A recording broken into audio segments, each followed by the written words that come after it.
Hello, fellow Rebel Capitalists. Hope you're well. So we've got Donald Trump coming out and announcing free money.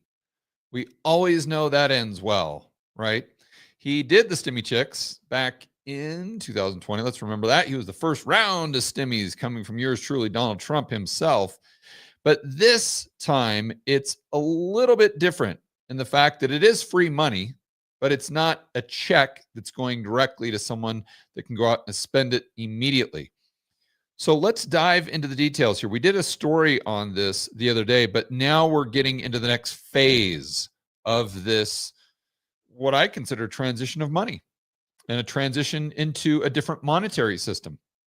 Now you say, George, that sounds a little bit extreme, but hear me out. I think the mechanics here are setting up for a central bank digital currency and UBI. Now, I'm not saying this is Trump's intention. I'm not saying that he's covertly setting up a CBDC and he's got this grand scheme that if we give people free money, then they're going to set them an account at the Fed, and fundamentally that, or mechanically, that is a CBDC. Then he can go ahead and spy on everyone. Maybe he is, but I don't think, most people think he's always playing 4D or 5D chess. I'm not in that camp. So I think he's just doing this inadvertently. And this is why I always pound the table that you've got to know the mechanics. You've got to know the plumbing. You've got to understand how the financial system works. And people say, oh, George, you're always just splitting hairs. At the end of the day, it doesn't matter. Yeah, it does. It matters a lot. And this video will prove that. First and foremost, let's go over what is happening and going into the next phase of these Trump accounts and free money for babies that are born. He announced it the other day, but now it's moving into overdrive, let's say, where we've got a lot of these corporations that are trying to kiss the ring, if you will. I think they're trying to brown nose. With Trump, they're trying to get on his good side because they want some political favors. They're saying that, oh, wait, Trump, if you guarantee or if you commit to $1,000 in these new Trump accounts, so if you commit to $1,000 of free money, well, we'll commit another $1,000 for all of our employees. And I don't think it's because they're good corporate citizens or they're acting in good faith for their employees. I think they're just doing it as a signal to Donald Trump that, hey, we're on your side, buddy. So any of those political favors you want to throw our way, we'll gladly accept them. It's just how Washington, D.C. works, whether it's Trump or Biden or anyone else. But getting into it here. So Trump CEOs promote savings plans for newborns. Now, on the surface level, this sounds fantastic. Well, why not, George? Why are you downplaying this? Why don't you just look at the bright side? It's free money for newborns. It increases our demographics. It incentivizes people to go out there and have kids, and then they'll have enough money for college, and it's tax-free. So what's the problem? And the devil's in the details, like most things. But key talking points here: CEOs attend President Donald Trump roundtable event touting a program that would deposit $1,000 in investment accounts for newborn Americans. So if you didn't watch my video, or if you want a refresher course here the other day, or a refresher course on the video the other day, you have to first ask yourself, okay, if I don't have to set up this account, let's say you have a kid tomorrow, you don't have to proactively set up an account. Your kid automatically gets it, and they automatically get this $1,000. And I think this is part of the BBB, the Big Beautiful Bill, assuming that it passes. So then you have to ask, okay, well, if I'm not setting up, who is? And where are they setting up that account? And then if these CEOs deposit another $1,000 because they want to get on Trump's good side, because they want to be first in line for the political favors, then where is that money coming from? And, how does this work mechanically? How does it work through the plumbing? These are the questions that you should start asking right now. Let's keep going. Dell Technologies pledged Monday to provide the same amount for so-called Trump to to the children of their employees. We were talking about other executives at the event included Michael Dell, Dara, whoever from Uber, Goldman Sachs, David Solomon, I believe he's the CEO, and Vladimir Tenev of Robinhood.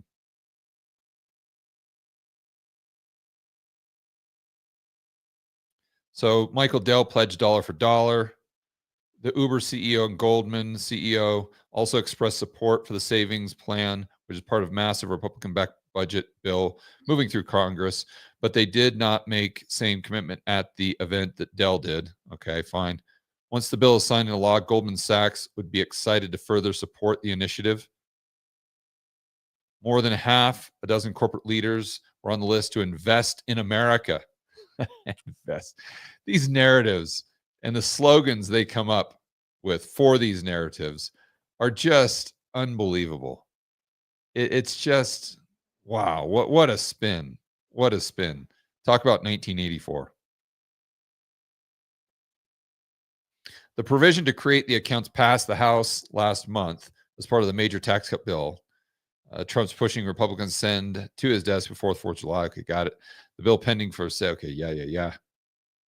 Program previously referred to as MAGA accounts, money accounts for growth and advancement, would seed index fund accounts with 1,000 of government funds. Not really government funds. Government funds? Where does the government get those funds? I think we should be asking. And this is newborns starting January 1st. So they retroactively take it back to the 1st of 2025, and it extends to 2028. But it's just going to keep going. I mean, it's like Milton Friedman says, there's nothing more permanent than a temporary government program. And I don't see why this one would be any different. Because let's just say that you get this $1,000 of free money, and then your employer gives you another $5,000 of free money in this account. And then you have a kid on January 1st, 2029. You're going to be like, hey, where's mine? I want to vote in the guy that's going to give me the free money. Just like all my friends and relatives got the free money over the last 3 or 4 years. So it's tax deferred. We know that. It allows additional contributions of up to $5,000 a year. Now, let's see if they go into the real nitty gritty that matters here. The pilot program is similar to savings account. Okay, yeah. Passage of BBB changed the lives of the working middle class across. Oh, give me a break. Oh my gosh. This is just, I don't see how anyone can stand to listen to this pure propaganda without vomiting. I mean, it literally makes me sick to my stomach. It's so patronizing. It's so condescending that it's like we can't see through the fact that this is just pure, unadulterated lies and spin. Like, even if you love Trump, even if you love the Republicans, I mean, this is just vomit inducing. Listen, the passage of the one big beautiful bill will literally change the lives of working middle class families across America. Really? You think so? You think that adding $5 trillion to the deficit, or you think these tax cuts, the largest in history, increasing child tax credit, and by creating this incredible new Trump account program, so you think that's going to change the lives substantially of middle-class families across America? I mean, come on. I know that's her job, that she's got to put the spin on it, but it's just,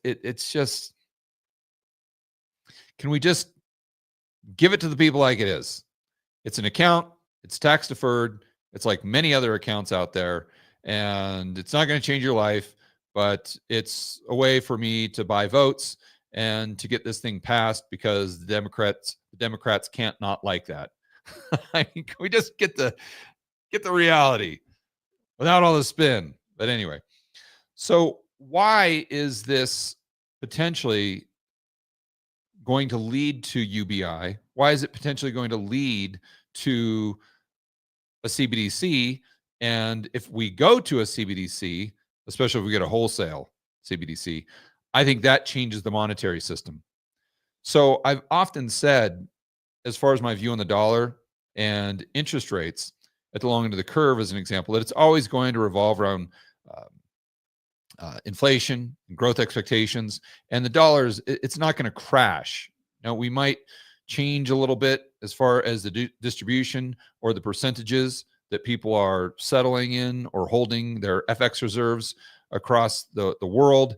I think quite a bit less in the private sector than the public sector. If you look at the central bank balance sheets, they'll probably lean more towards this because they don't really value the utility of the dollar network like the private sector does.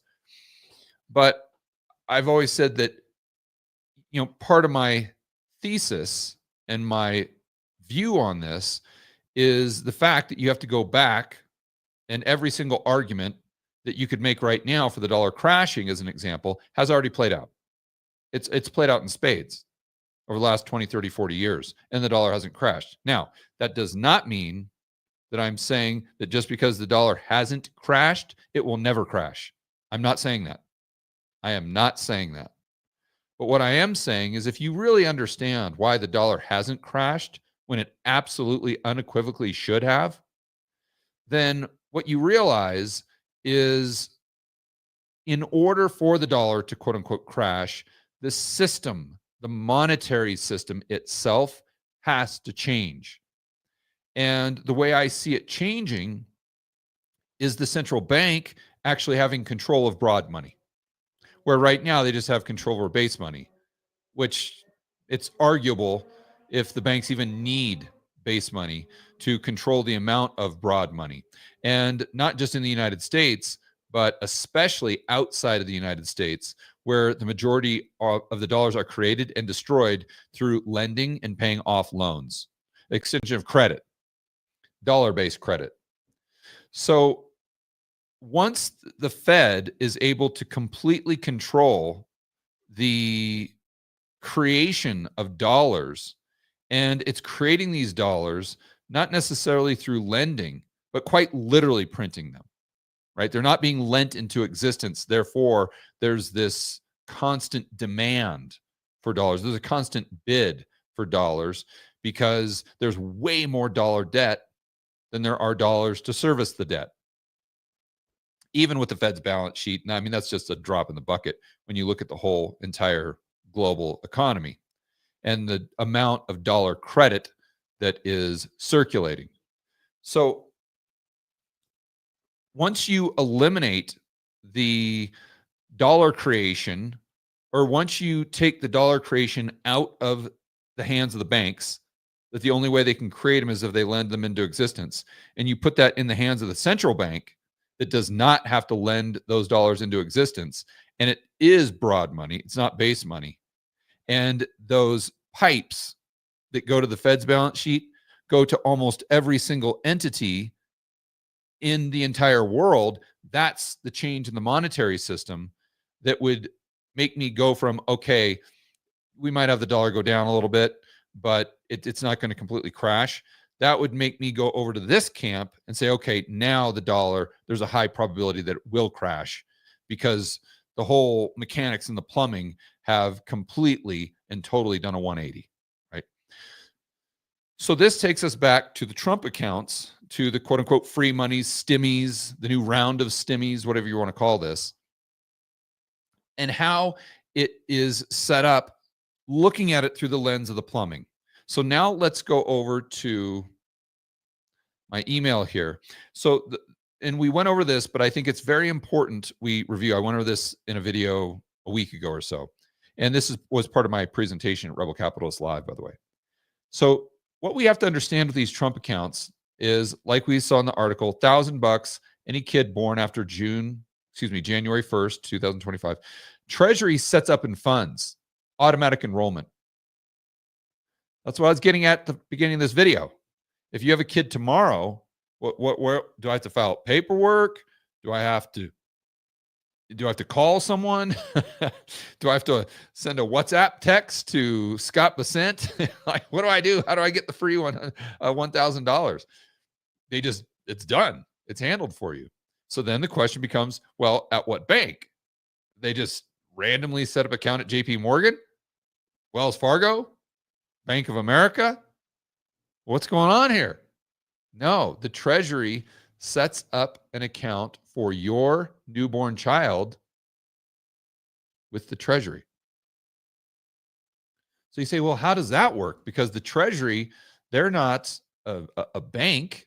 I don't know that I could have a checking account or an investment account that's held by the Treasury to where that's their liability, my asset. That doesn't make any sense. Okay, well, that takes us to more of the plumbing. Now, before we get there, I just wanted to highlight, they didn't say it in the article, but the free money, and this would be applicable to the free money that you're getting from the corporations as well, has to be invested in the stock market. Surprise, surprise, surprise, surprise, right?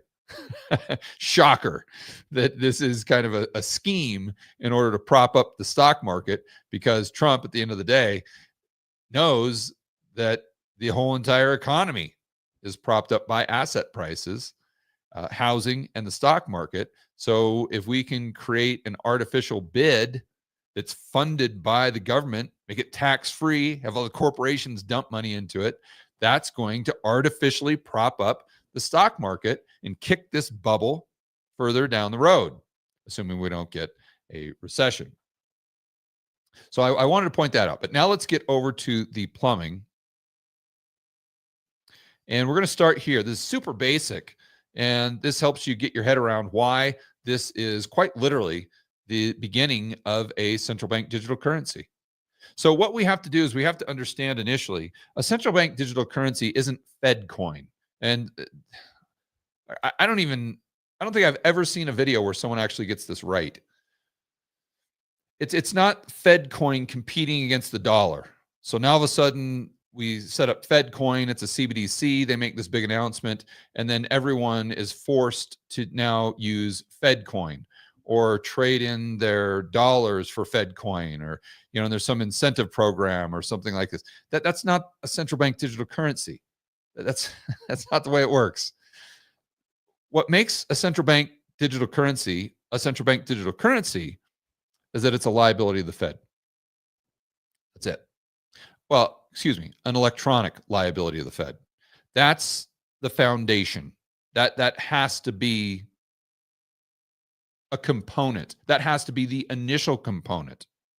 Why? In order for them to spy on you, in order for them to extend credit to people that are not creditworthy, in other words, extend credit based on narrative, not on merit, in order for them to give you a social score, in order for them to control your spending, all of the dollars, your assets, have to be on one ledger, on one balance sheet. This is why Gazbank, back in Russia, communist times, there was just one bank. The central bank, the branches, they're all one and the same. So it was all one ledger. And if you read about what Gazbank did, it was a central bank digital currency. Every single power, every single lever that a central bank digital currency allows the government to pull was under the purview of the Communist Party in Russia. And again, the way they were able to do this, did they have the technology? Did they have all the fancy computers? No, they didn't need it. All they needed was for all accounts to be on one ledger.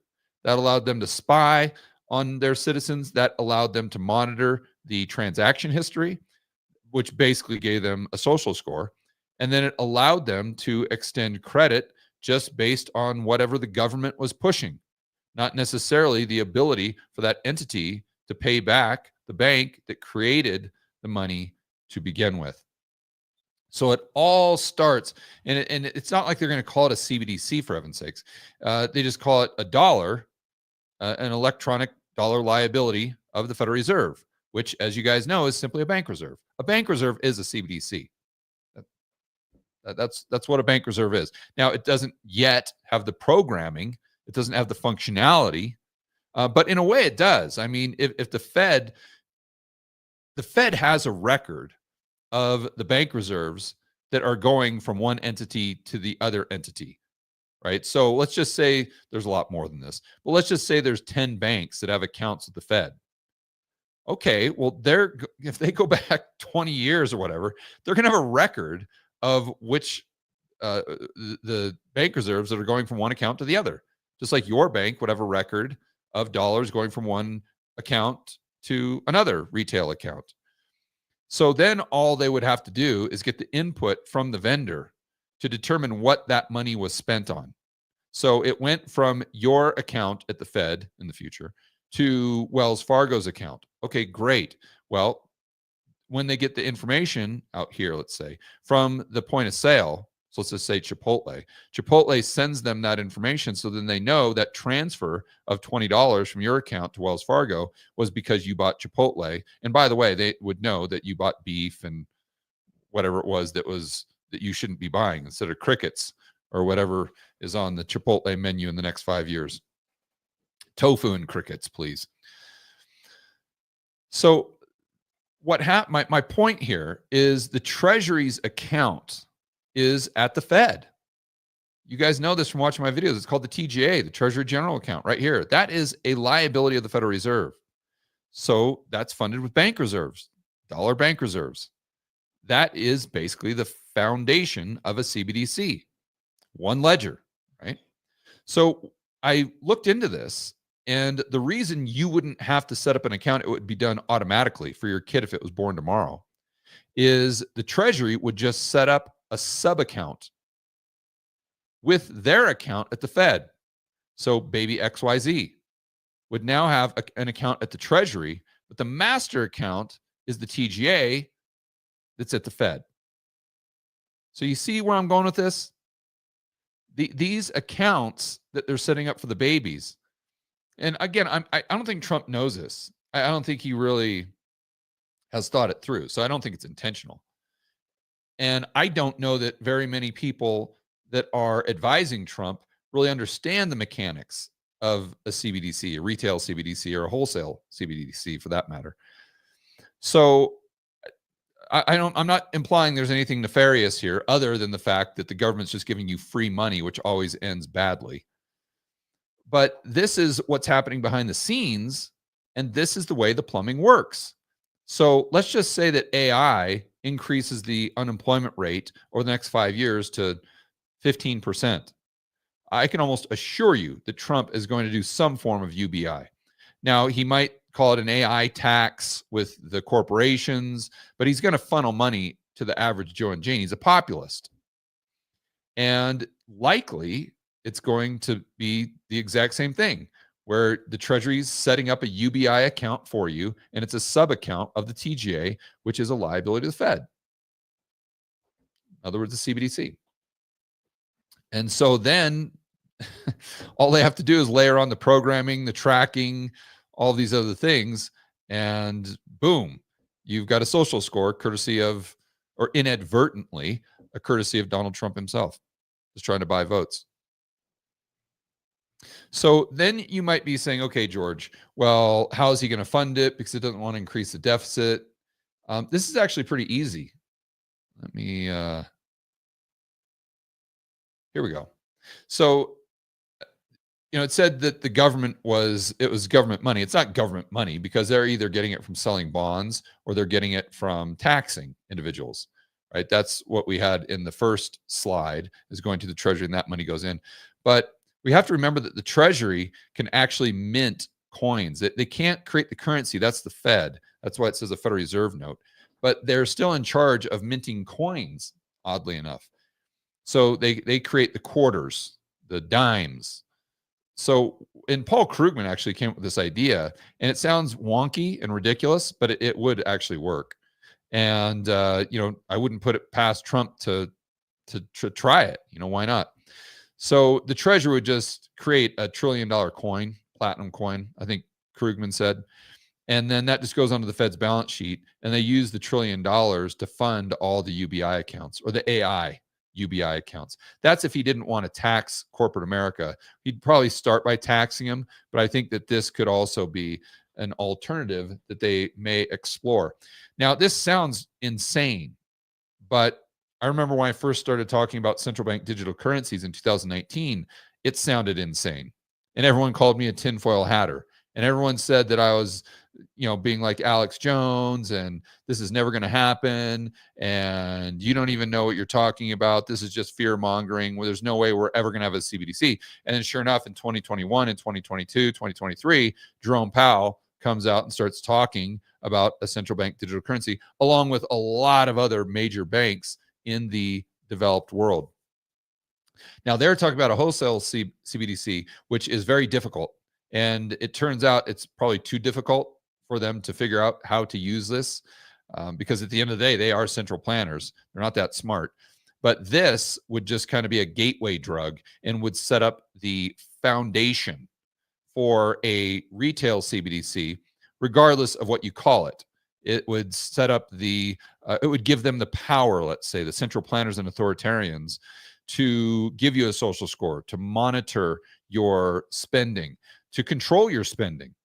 And then also, it would give them the power to create currency units without lending them into existence and control broad money, which would, that's the game changer right there. That's when George Gammon goes from the dollar crash, very, very unlikely, not going to happen, to dollar crash, pretty darn likely.